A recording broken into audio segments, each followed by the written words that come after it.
Good afternoon, YouTubers and fellow crafters. It's Nae from Nana and Nae's Country Crafts. I realize I am uploading really late in the day, and normally I would have had it up before like 1. However, today, up until maybe an hour and a half ago, I had a splitting migraine that every little sound hurt my head, and I felt like I was going to be sick. Even just the brightness on my phone on the lowest setting for that, like complete 0 for brightness, hurt my eyes and my head. It was just not okay because I have no idea why I had such bad headache, but I'm guessing it's probably due to my lack of sleep at night mixed with just caffeine withdrawal, because it took 2 cups of coffee and painkillers to get rid of my headache. And for me, that says a lot. Now, I wasn't going to do a tutorial because I just didn't feel like it for the longest time today. However, after spending my day getting rid of a headache, I decided I really wanted to do one. So today we are going to do what they call a sleep mask. Not a face mask, we're talking sleep mask. These little cute little things they make at the store. However, you can customize these however you want to. I like the unicorn one. I just wish that it was thicker, because once it starts getting light out and it starts coming through my window, all I can see is light. And if you're like me, you love the dark when you're sleeping. I sleep with a face mask almost every night. In fact, I made one out of this corduroy material we are using today. Pink is my favorite color. Even the threads we are using are a dusty pink rose and a bright rose pink. So today I will show you how to make one of these. Now, you can pad them. You don't have to if you're using a thicker material. I tend to pad them. This is a lightweight but effective padding. And I just put it here. What I do is I start off by cutting around that. I'm not using my rotary cutter today because it's just such a small project that you don't really need it. Probably should have gone over the materials you'll need first. You will need something to use as a template. Any kind of fabric you want. You can use jean, you can use quilting cotton, you can use corduroy, anything you want. I'm personally using corduroy and my very soft batting, but it will make it thick enough. Kind of. I'm going to add another 2 layers to it because I don't like any light when I'm sleeping. Like, if you turn on the light, I don't want to be able to see it with this thing on. So, to adjust it to your level of darkness, always try it. Yes, I know that looked really weird just now, but, you know. Then you will need elastic. You can use the 1/4 inch elastic that most face masks use. You can do 1 strip, 2 strip, however many you're comfortable with. I, however, use the 1 inch strip of elastic. I've had this for 6 months, maybe. It's nice and stretchy. What you want to do is you want to measure from temple to temple and then usually subtract 1.5 inches. Say you're from here to here, all the way around the back is 14.5 like mine. So you cut your strip to 13. Mine is 12 3/4, but that's okay. I don't mind a little bit of tightness because it keeps it on longer and all night. That's what you want. Now, before we even think about starting pinning the entire thing together, we are going to take our face mask, and if it has attachments, fold them in, or you can cut them off, but I like my unicorn, kind of. May not look it, but I have my moments where I am super girly. And we're going to take my pins. I'm using, they used to be corsage pins, but I got them from my grandmother, and she used to use them all the time for when she was doing sewing. So what you do is, let's angle the camera down a bit. There we go. Is pin all the layers. I have 1, 2, and then 4 thinner layers of my batting. It will go through the machine, mine anyway. It may not for all machines. If that's the case, switch to a jean needle. It'll go through the heavy duty stuff, and if I have to, I will switch to a jean needle in this, between this, but I shouldn't have to because I have done one exactly like this before. You want to make sure you pin it. It doesn't matter how many pins you use. If it stays put, you can use as many as you want, but do be mindful of the little pokies, or else you're going to hurt yourself. I just like the corsage pin ones because they cover a little bit better distance than some of the regular pins. And I apologize in advance if my hands get in the way of the sewing machine. It's very hard to maneuver my hand with the way it is, and it's really itchy right now. So, it means it's healing. I'm on my way to getting better. And I add a couple in the center. Oh. And now it is stuck down pretty good. Now, as I said, I am not using my rotary cutter for this because it's such a small project that you don't really need to. So why pull out something dangerous? Yeah. So we're just going to use the scissors. We don't have to draw on it or anything. If your scissors won't cut that deep, then don't worry about it. It'll be alright. I go about a 1/4 of an inch away from the edge of the mask. And it doesn't have to be perfect. You're going to be sewing around it and you can trim it later.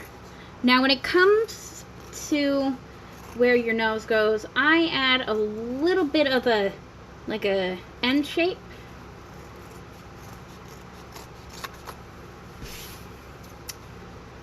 Scraps, if they're big enough, can be used for a future project I'm going to do with you guys and hopefully be able to do. And keep going all the way around.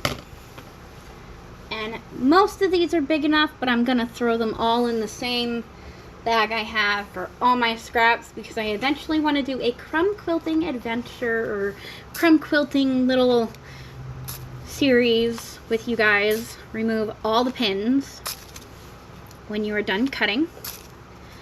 Now, it took me forever to figure out how to do this, but essentially it's the same as me doing my face masks for over your mouth.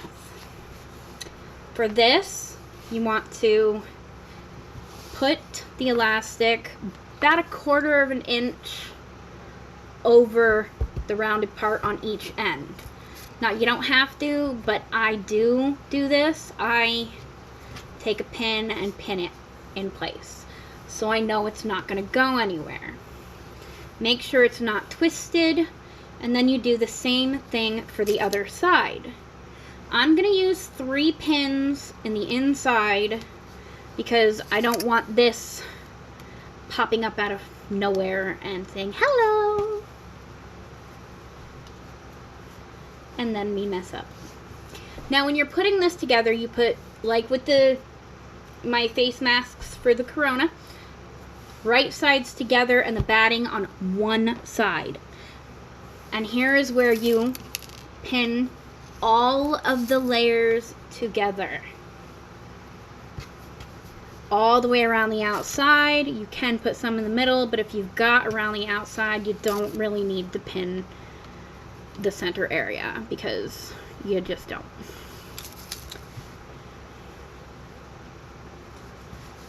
And after we're done pinning, we can start up the machine. Make sure your needle can go through it. If it cannot, remember to change to a jean or denim needle. I have tested it, mine can go through this. You don't have to use matching threads like me. I am because I choose to. I'm using a light dust pink and a bright dust pink. Now, when it comes to, so you can turn it inside right when it comes time, I leave about a 2-inch gap at the very top so I can push everything through, make sure it's nice, and then go back over with top stitching. And we're gonna start on one side of the 2-inch. You don't have to mark it, you can, but you don't have to. Now, going around curves can be a little intimidating at first if you're not used to them. Don't get intimidated, it's really easy. I spent the longest time with some of my other stuff trying to figure out how I was going to do it without making it look like a 90-degree angle or anything like that. It took me forever. I realized after a while, if you go slow enough and you turn it as you're going, you'll end up with that nice round piece that you want. Now, I'm going to go slow for you guys, even though I am used to going around corners by now, since I've been at this for a while. So here we go. Start with a couple forward stitches, and then back up right over it. And then you go forward. I apologize in advance if my hands get in the way. See, going slow, occasionally lifting your presser foot to angle it helps. Ow. Using your other hand to help pull it as you go, making sure you're catching all of your layers. I don't know, can you see that? I'll go as slow as I can for you guys, but it's pretty easy, and once you make your first one, you'll realize it's not as intimidating as you thought. Now, when it comes to the elastic, you want to make sure that you're going through it all. Don't force it and make longer stitches. Just don't. Occasionally, the batting may bunch up. Just lift your presser foot, readjust it. As you can see, we are going in a nice rounded direction, and that's what you want. Use your hands to help feed it through, and if your batting starts peeking up over the presser foot, fix it, and just keep going in that little roundabout way. A lot of people find corners intimidating, but oh, it looks like I did not catch fully. So what we're going to do is we're going to take it, snip it, flip it over. Oh, a little bit messy. We're going to go from the opposite direction, I think. If I go back over it, starting near the elastic, I'll be able to catch them just right. So we're going to pop on that same line. I messed up. If you do it right, you won't have to start this section over again. I have to catch it a little bit farther in than I intended. I might have accidentally cut it too thin. I'm going to pop our pin out if I can get to it. Pop it in my thing. I do a slight end shape for where it's going to sit on your nose. And then we go back down. Make sure you're catching. I am now. And go around the corners. again, being very mindful to catch everything at once so you don't have to do what I did and go back. As you can see, I'm feeding it through very carefully. Now, no face, sleep mask is going to be the same. Mine's probably going to be a little wonky, but it's just for me. If you're going to make these to sell them or as gifts, I'm pretty sure they will love it no matter what, because you made it for them. And not everything has to come from a store. My kids enjoy when I make them a blanket for Christmas or little bags for their stuff. I'm working on making a hammock-like thing for my daughter's room. And we're gonna keep going. And remember, when you hit that 2-inch mark, stop, go back, and then go forwards and pull it out. Now, looking at the other side, I did miss a spot. So what I'm going to do, if you did it right, you don't have to, but apparently I messed up. I'll go back to close to where that spot was. Go over that line. And make sure I'm catching everything.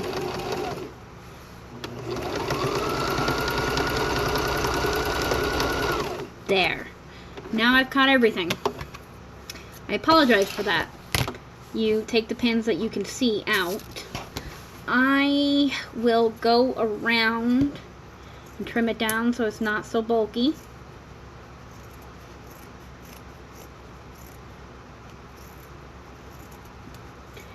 Since I went a little farther than 1/4 of an inch in for near the elastic, I just cut whatever's there off that's sticking out too far.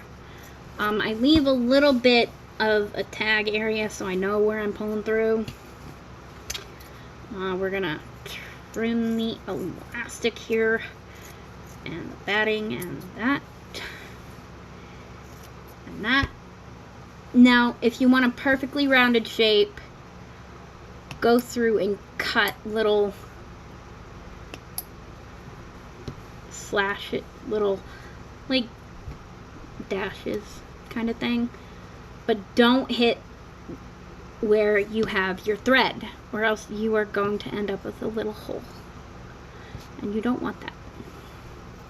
Mainly do it around the rounded part so it turns out nice and round. With face masks, it's a little bit harder, I will admit that, because I mean, I'm still getting there with face masks. They're relatively new for me. Now, you take the two so you can see the inside of the fabric. What I do is I try to remove the pins from the center so it'll be easier, making sure I grab the coated end so I do not stab myself. The last pin's gonna be a little bit difficult, but I think I got it. Oh, I think we're gonna angle it just a bit. Oh, nope, don't got it. Hold on. This is my downfall. There we go. And now it's out. Now, if you left the 2 inches, looks like I left a little less than 2 inches. So it's going to be a little harder for me, but if you left 2 inches or a little more, it'll be a little bit easier for you to feed it through. I think I made this one a little too small. Okay, we're going to use the other one that I started making and didn't catch all of it. I caught most of it, so we're just going to go back and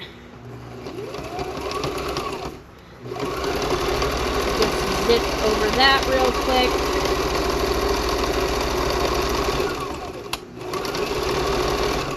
I left a little more than 2 inches on this one, so that'll be good. I apologize for that. I am glad I started a second one before I realized I wasn't even recording. And just to make sure I caught the elastic, I'm going to go over it one more time.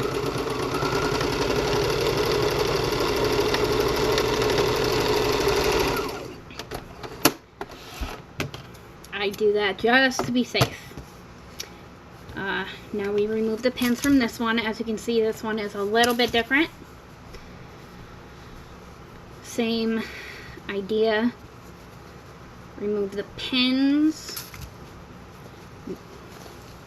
Now all the pins have been removed. Go around and trim anything that's excess. I made this one with only 2 layers of batting, but that should be okay. Start by pulling the elastic through. It'll be a little bit of leverage for you. As you can see, a little bit of leverage goes a long way. And as you can see, we have pulled it through. Make sure that curves in. But go through, press your finger throughout the whole thing. I think this will be small enough for my daughter. We're just gonna show you. Might be a little small on me. Maybe. No, actually that's pretty good fit. Yeah. Now the last couple of steps. Oh, can't see without my glasses. Now what we do is pull our sewing machine back, angle this bad boy down. Okay, making sure that all your edges are pressed out completely. Go through a couple times, make sure it's rounded off. As you can see, it is now rounded. Now what we're gonna do is we're gonna start on this side of the, make sure you don't lose your threading.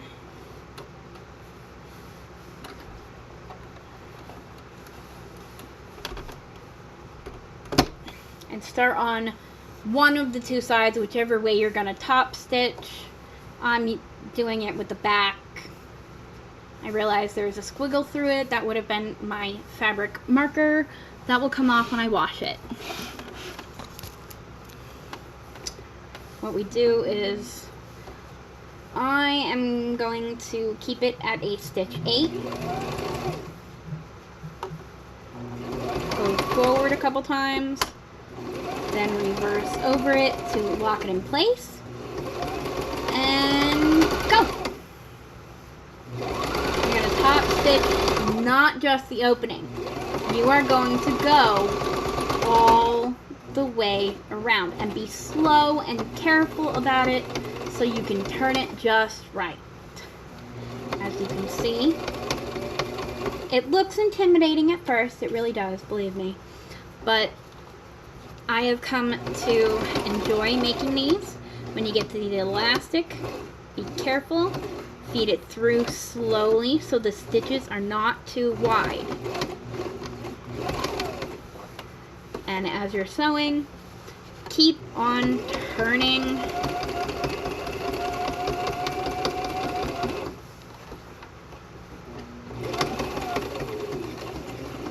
This one doesn't have as much of an end shape.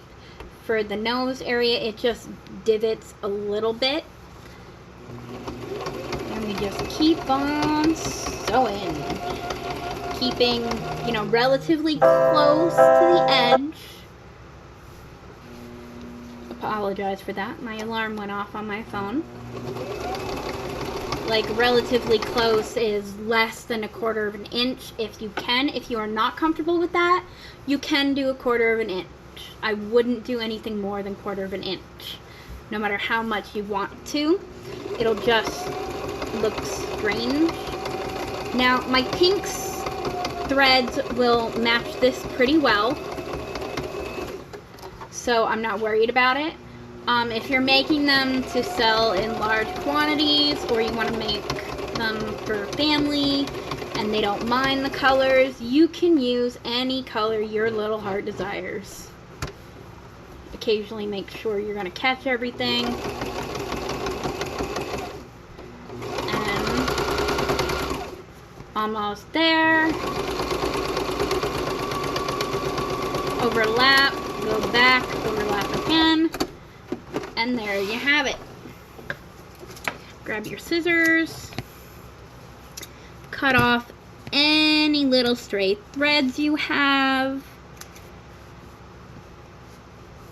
Make sure that you didn't go over on any edges, and that is a sleep mask.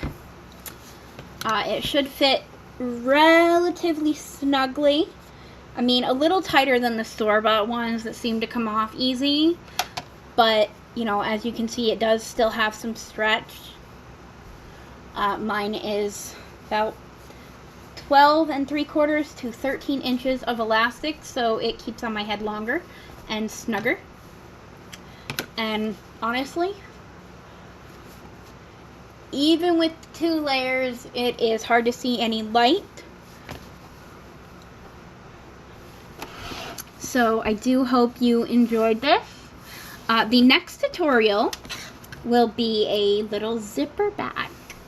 I'm not sure if I'll do a small, like 7 by 7 inch, or if I'll do like a long purse like style. I don't know yet. We'll decide, because I have some really awesome like belt buttons to use for purse straps. So let me know if you want a purse style, or if you would like just a small like coin pouch size. Leave a comment down below. Don't forget to like the video, subscribe and hit the notification bell for whenever we upload brand new content. I will see you in 2 days. Nana Laura will see you tomorrow.